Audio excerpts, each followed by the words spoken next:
এক সাহসী যুবকের গল্প। একদিন এক পর্দাশীল মুসলিম মহিলা আসলেন বাজারে কিছু অলংকার কিনবেন বলে। তিনি নিকাব টেনে বসে বললেন এক স্বর্ণকারের দোকানে। দোকানদার ছিল বনু কাইনুকা গোত্রের একজন ইহুদি।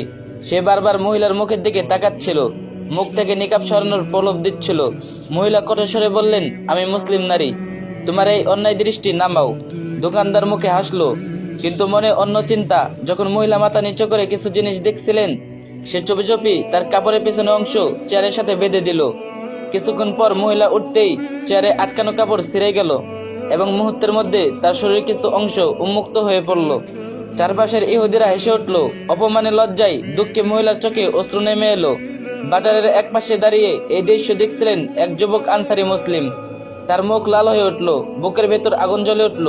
সে ছুটে গেল সামনে, এক মুহূর্তে দেরি না করে তরবারি বের করে সেই ইহুদির দোকানদারকে হত্যা করলো।